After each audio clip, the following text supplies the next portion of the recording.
Hello and welcome back to Tourism Business Chat and this very special episode where Chris Scargill was able to sit down with Jimmy Doherty. Many of you will already be familiar with Jimmy, who is a famous face on our TV screens and on our bookshelves. But he sits down to talk to Chris about his passion of working on the farm and wildlife park. And they talk all things investment, future planning, customer behaviour, and of course, polar bears. Jimmy takes us behind the scenes on what exactly it takes to undertake such a big rescue mission and what plans he has got up his sleeves for the future. This conversation took place at Jimmy's Farm and Wildlife Park on Tuesday the 21st of May 2024 as part of our very special season of events around our Tourism Business Survey. You can read the results on our website and even download a copy. Just follow the link in our show notes. So now let's hand over to Chris Scargill and Jimmy Doherty. Enjoy. If I may, I'll introduce you to Jim Doherty if you don't already know him. And so anyway, welcome to Jim. Thank you very much, Jim, for being here today. What do I start off with first? We rehearsed this at 7 o'clock this morning, didn't we? I'm going to start off with investment, because clearly you have invested in the park and the animals that have come into the park, and of course the infrastructure that is needed around them. It's not just a matter of building a fence, it's a matter of getting people to the animals. Investment is important. 59% of businesses said they were planning to invest.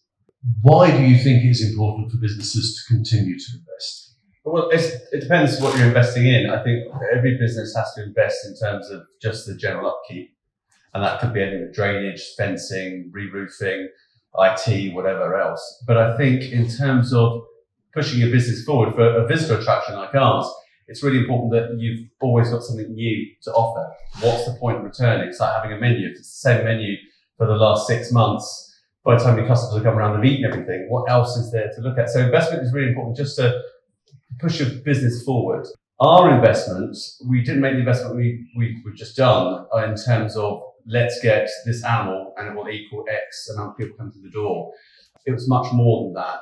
And I think to make that pay, you've really got to tell the story and you've got to get the general public on board to understand what you're doing and the reason behind the investment. And an investment like that, if you look at just the fencing and wire, that's just the tip of the iceberg. The investments in terms of training and personnel, we've had to train a firearms team.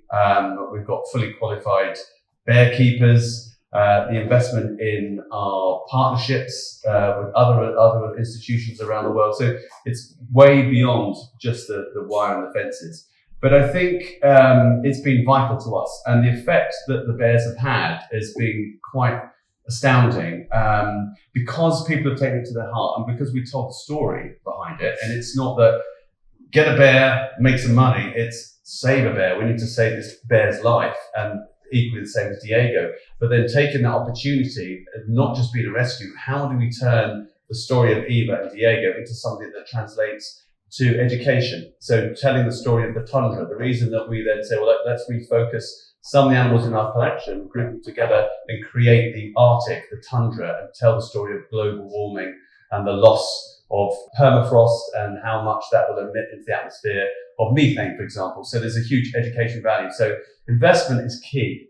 I hate doing it, but it's absolutely key. And there's another thing which is really important, not just customers, but for members of staff that have been here for many, many years. If your business is stagnant and doesn't move forward, a lot of people go, well, I'll go somewhere else that does. So the idea of opportunity for our staff to say, well, actually, I've been working with these animals for a long time. I've got the opportunity to become a bear keeper, or I'm going to go on the firearms course, or I'm going to become, the telehandler driver, and I'll get my ticket. So the idea of investment for your staff is the opportunity to grow within the business is really important. Immersing in a story is all part of the experience, and I think everyone here today, when they're trying to sell their business to the customer, they can't just turn around, as you said earlier, and this is what's on the menu. It's all about the story behind it, the authenticity of the food, creating an experience so people come and they're not just eating, they are enjoying the experience. So your story really works.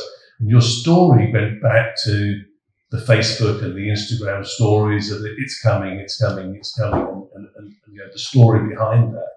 You invest quite significantly in Facebook and Instagram. Facebook was the biggest marketing number one ticket of all of the businesses in our survey.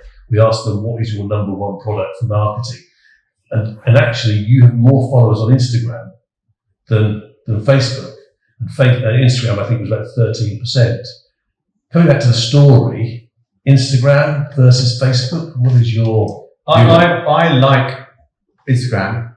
I think it's a lovely medium, and I think it really tilts towards a younger audience. Stevie's laughing because he's big on Facebook. He doesn't think I know what I'm talking about. I can't use Facebook. But I think it is all in the storytelling. It's got to be authentic, and it's got to have purpose. And I think where your storytelling fails is if you're constantly selling something.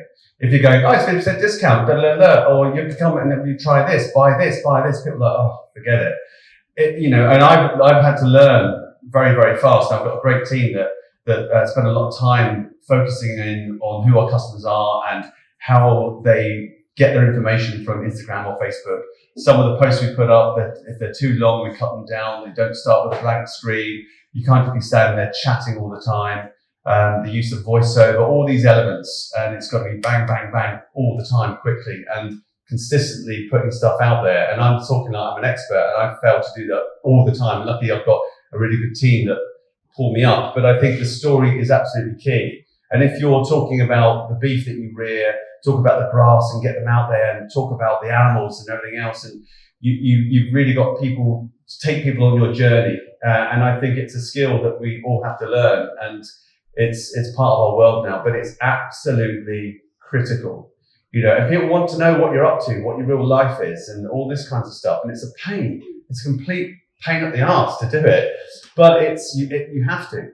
You really have to. And I think people want that immediacy. They want that connection. They want you to talk back to them.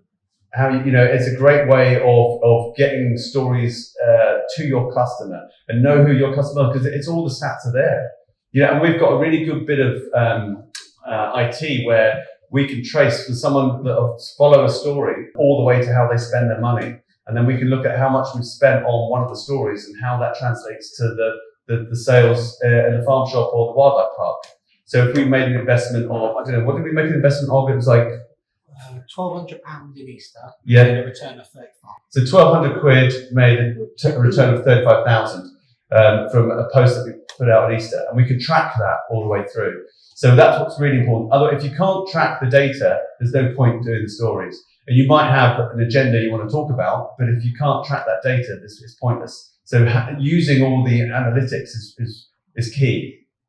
Yeah, Mr. Fitch is in the room. He'll love me saying about the fact that if you can't measure, you can't manage, and that's his constant phrase. You talk about the Instagram and the story and everything else. What I found quite interesting was how you also use the staff.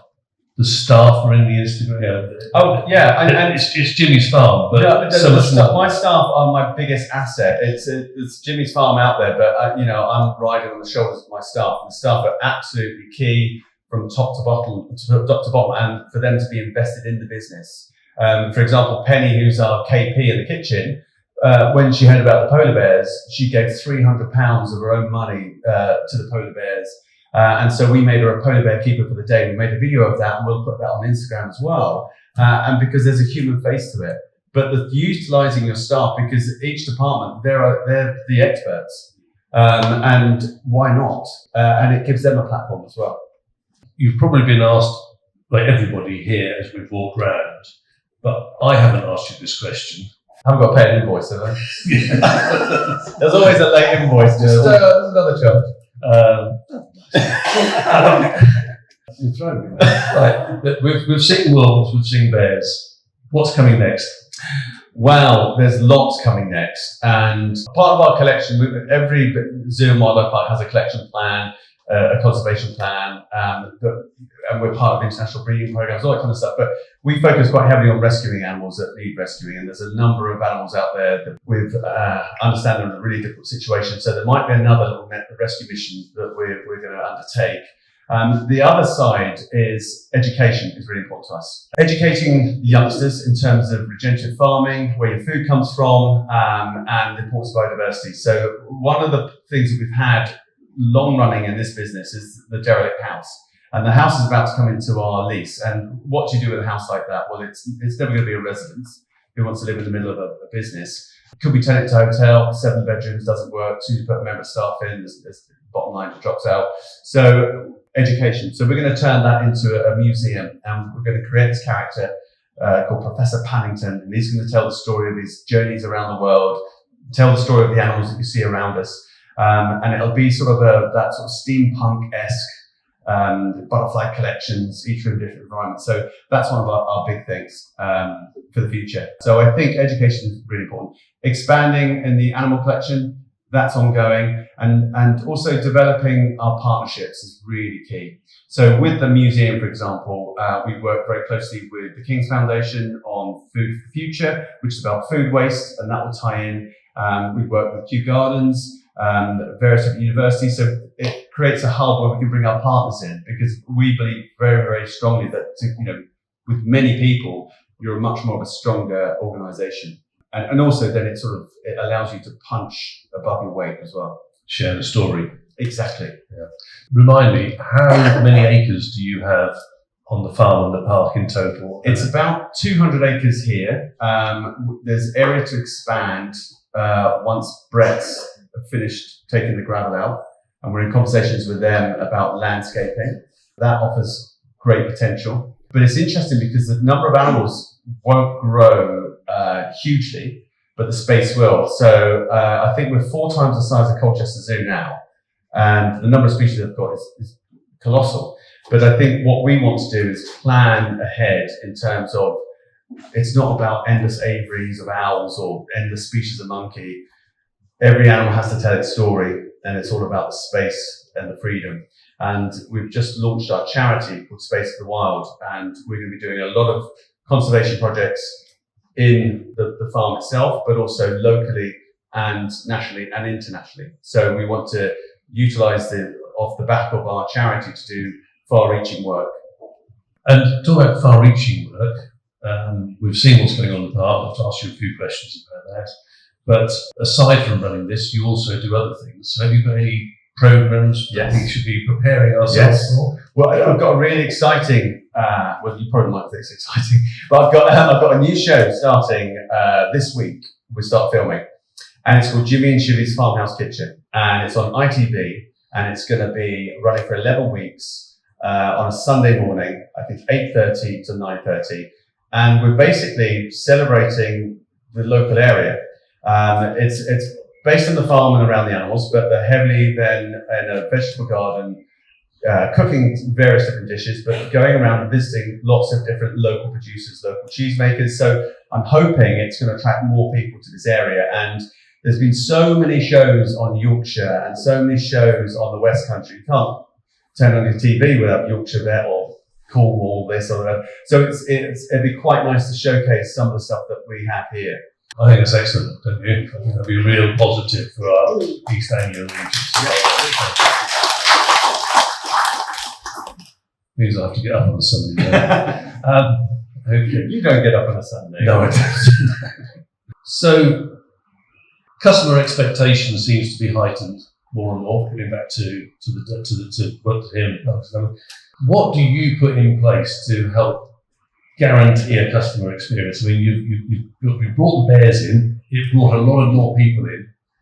That must have also brought problems with the customer experience from actually the numbers that suddenly came into being. Yeah, completely. You've got to plan ahead for that, for even our loos and like numbers of loos that you need. So we just put in these amazing composting loos, solar panel lighting, and all this kind of stuff, which has been a godsend for us. But also, when people want a coffee or a tea, the queuing and more outlets for food, areas where people have the opportunity to buy refreshments, also buy a little keepsake or whatever else. So we're constantly looking at that. How can we entertain people along the way? How can they have a coffee in their hand from one exhibit to another?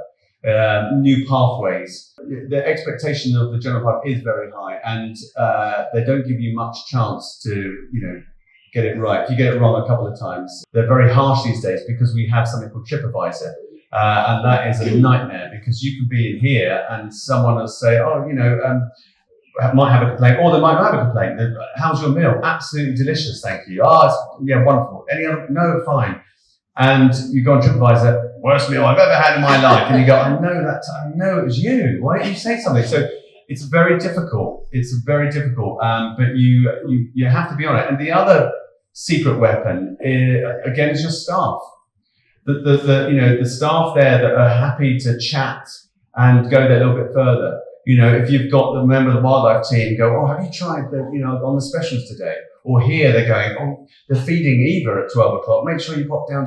So, you've got your staff that are advertising your business internally, and that is really important. And that's down to training, and that is down to good leadership of your managers as well. And it's a hard job to do, keeping people motivated and finding good staff. And we try to retain our staff as much as possible. But getting the staff on side and understanding the story. And that's where Stevie talked about this as our core values. And we went through the business and developed these core values. And Stevie talks about the different animals. So you can have a look at that later, but every animal talks about a different subject matter. So we've got responsibility, which is the chicken, respect is the pig, heritage, future, innovation, family, and rewilding. So our logo represents all those elements. And so having that issue to every member of staff and having that up in the staff room, they can all see that and understand what it's all about. You talked about sustainability in the toilets and various other things. I don't want to bring the subject down, but your toilets must have been a real challenge. I mean, first of all, they're out there in the middle of nowhere. You can't pipe to them, I would imagine. So you were going to have field loos, and I would imagine the customer perception of a field toilet is probably not the first thing that they think, actually, that's going to be great. You can't, so how did you go about buying them? Well, you can't sell them as a long drop, first off. And if you've ever been to Glastonbury, I mean, they've got eco-loos there, but I would never go in them again. I think that if you tell the story and they're an interesting shape and people are quite open to it, I think it's got to be something that people are familiar with. It's got to have a proper loo and everything else. But I think nowadays, 20 years ago, people have gone, no way. If you put a blue Portaloo out there, it looks awful. So it's got to have that right feel. It's got to have the composting element. It's got to have the solar panel lighting. It's got to have that wood facade. So people see it as something that is a point of interest and understand what you're trying to do. You're not using all masses of water. You're not using electricity. It's not going into a sewage system that then just puts it into the rivers. So I think people are up for that. Being sustainable is a buzzword for everyone, but it's not always applicable to every business. And I think that everyone's got to do what they can, but you can't suddenly all go completely eco. We're looking at solar panel lighting, for example, and how we can be more self-sufficient in energy consumption. The Butterfly House, for example, it uses a lot of gas to heat it in the colder days. How can we be more sustainable with that? What can we do for recycling? How can we crush our cardboard more efficiently so there's less frequencies of trucks coming to pick it up? All these things, but without government incentives, it's a very hard thing to do. And the government wants to do, cut emissions by whatever it is by, 2025. It needs to go a lot longer, a lot further in terms of investment for companies to be able to do that. Because if you're a small to medium company to suddenly go, right, I'm going to have eco credentials, the customer isn't going to pay an extra £1 for the burger to do that. Because when you look at people's shops and how they shop in the supermarket, the ethics disappear at the checkout. And I used to work at the checkout in Tesco's when I was a kid, and I totally saw all that. It's like, put that back. I want that free-range chicken, but they were crying watching Hugh Vernon Wixall last week. But it just, it's a real difficult one because it is a big investment. Unless there's more incentives to go more eco, if there are more tax breaks, then there'll be more of an uptick, I think. So you're empathising with, 25% of the businesses in the survey basically said they don't have enough time to worry about sustainability. Oh God, you're worrying much more about HR than anything like that. So I think, there definitely needs to be financial investment from the government. Yeah, and the other one was 20% said, my impact is going to be so small while I bought.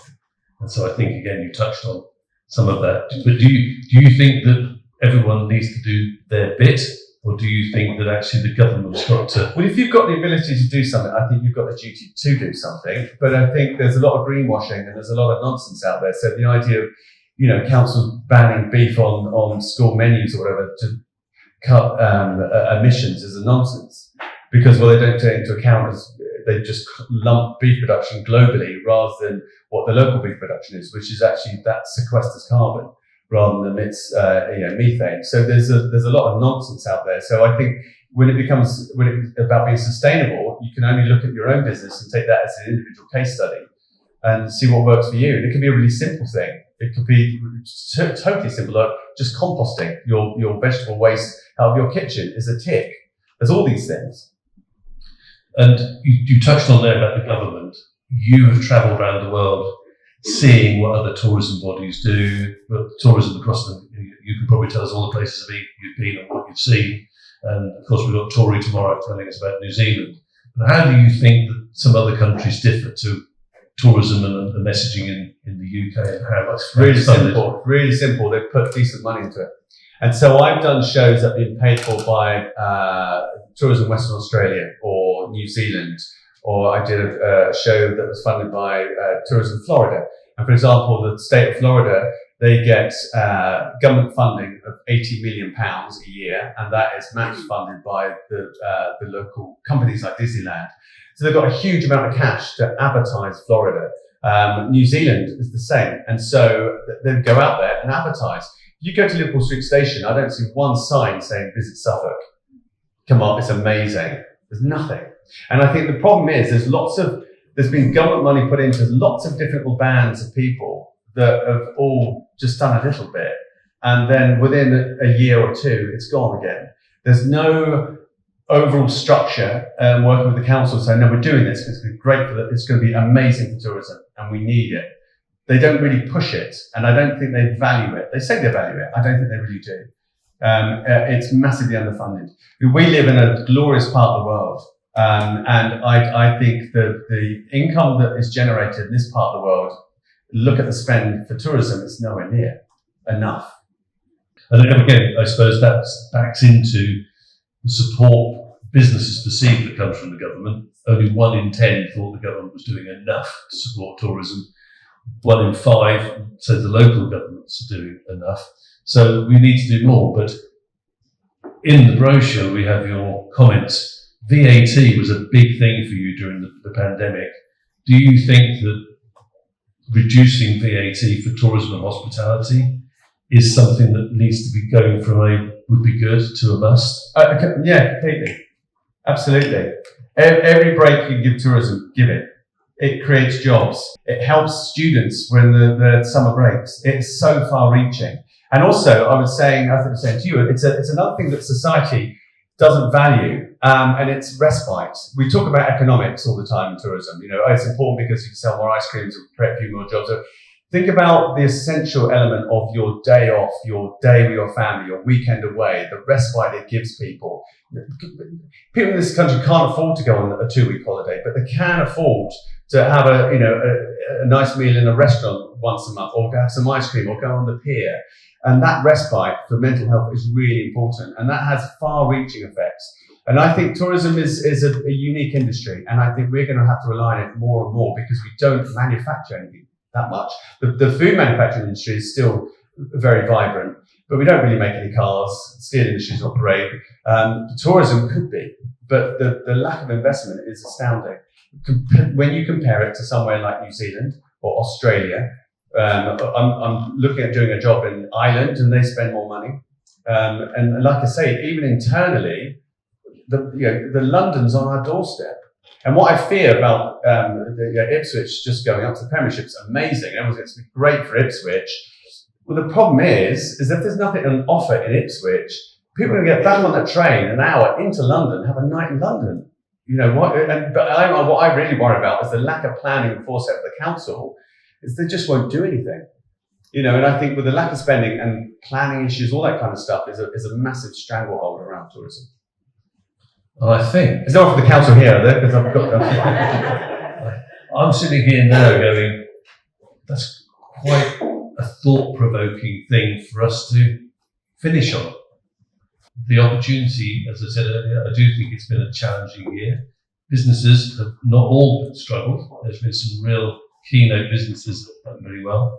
But I think that there are some challenges out there, and more support, working together, is probably the key. And I think we're going to end there. So thank you very much for listening. Thank you very much. And thank you for coming.